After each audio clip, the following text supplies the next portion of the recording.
First of all, the reptilian civilization is a matriarchy. And by that, it's not because one day they decided to say, hey, it'd be a good idea if women ruled us. No, that's not why. On this planet, why do we have a patriarchy? It's very simple. The reason this planet is patriarchal is because males are physically stronger than females. This is an issue. This is not an issue in the reptilian empire. Because the females in the reptilian empire, they all have venom. Doesn't matter if you're stronger, faster. They just spray venom on you and you're gone. They don't have to bite you. It's venom like you don't know on this planet. And they spray it and it's your end of day for you. And they can spray at great distances. They just put some saliva on a blade and paper cut you. It's game over.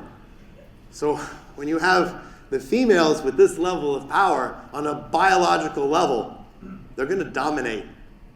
So some of you feminists may be like, oh, tell me more about this empire. But that's the reality. Meanwhile, you have the Saurian Wolfen, who created the Anunnaki. They're a patriarchy. They have that belief, oh, women are just for breeding. They should be in the kitchen. They literally act that way. And you can imagine that a culture where the women are like, hey, we spew venom. And then this other culture's like, you belong in the kitchen. This isn't going to work out.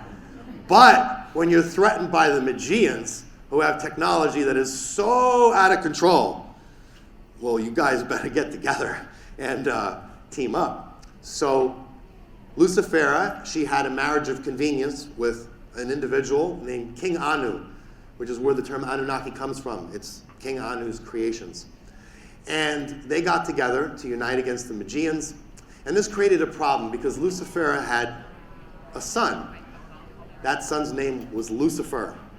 Now, this is an important thing we need to bring out. In modern religion or theology, you're taught that Satan, Lucifer, and the devil are three names for the same being. It's not the case. There are three entirely different beings that got conflagrated together in order to keep you more confused.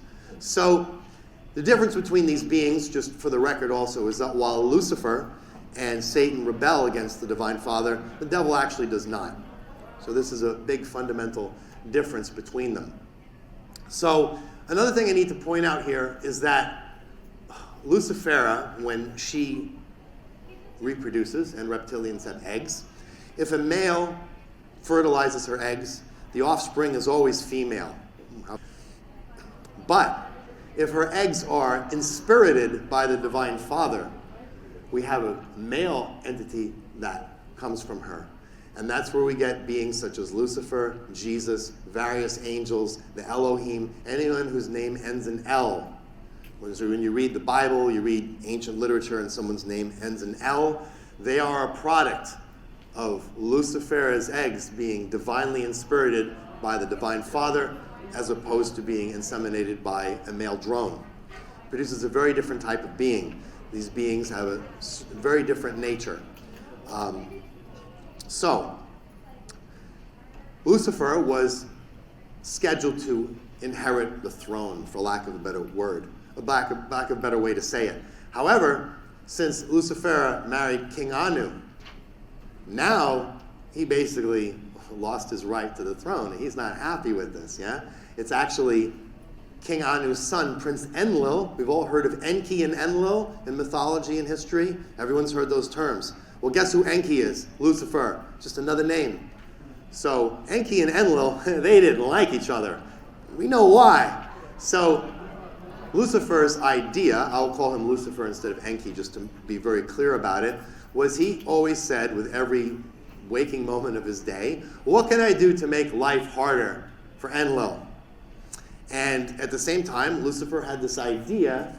He said, well, if I can't have my kingdom in the reptilian Siakar Empire, maybe I can create a kingdom here on this planet and rule over all the beings on it. He had some ideas. He was a genetic re-engineer, and that's what he did. He wasn't a warrior type of being. He was more of a scientist.